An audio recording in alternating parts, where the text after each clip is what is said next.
You know the exact feeling. You desperately want to reach someone, but you are physically trapped by thousands of miles of unyielding geography. Over 400 years ago, William Shakespeare wrote Sonnet 44 to map out this exact psychological struggle. It is a raw examination of the frustration of our physical limits. The speaker sets up a clear premise. If the human body could somehow transform into pure thought, physical distance would cease to exist. Shakespeare builds the poem on the friction between the speed of our thoughts and the heavy reality of our physical bones. The poem immediately builds this hypothetical scenario. Shakespeare writes, "If the dull substance of my flesh were thought, injurious distance should not stop my way." He characterizes human flesh as a dull substance. In this context, dull means slow, cumbersome, and bound by gravity. The physical body is inherently limited by its own mass. He contrasts this slow flesh with thought. Shakespeare selects thought as his ideal vehicle because it has no mass and requires no travel time. It is instantaneous and mathematically boundless. This opening quatrain describes a world where human connection is governed by imagination rather than geography. The fantasy escalates in the second quatrain. The speaker vividly imagines instantly arriving at limits far remote, teleporting directly to the person he misses.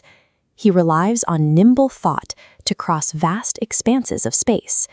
In his mind, he can jump continents and oceans in a single millisecond. This diagram illustrates the speaker's claim. Shakespeare reaches for the farthest earth to show the scale of this separation, arguing that even the diameter of the planet is no obstacle for the mind. Shakespeare frames physical space itself as the primary barrier, treating the laws of distance as a direct assault on the speaker's happiness. Then the fantasy shatters at line 9. "But thought kills me that I am not thought." In sonnet architecture, this engineered moment is called a volta. It is the structural turning point where the argument of the first 8 lines abruptly crashes into reality. This diagram shows the 4 classical elements. While air and fire rise, earth and water drop rapidly downward. The speaker laments being so much of earth and water rot. Constructed from these heavy materials, the body is locked firmly into place. Teleporting is biologically impossible. The consequence of this physical reality is that the speaker must attend time's leisure. He is powerless, forced to sit and wait. When Shakespeare says this realization kills him, he is describing the emotional suffering caused by a simple fact. Imagination can visit a loved one, but it cannot bring the body with it.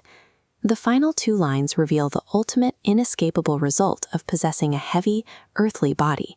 Shakespeare introduces the metaphor of heavy tears functioning as badges.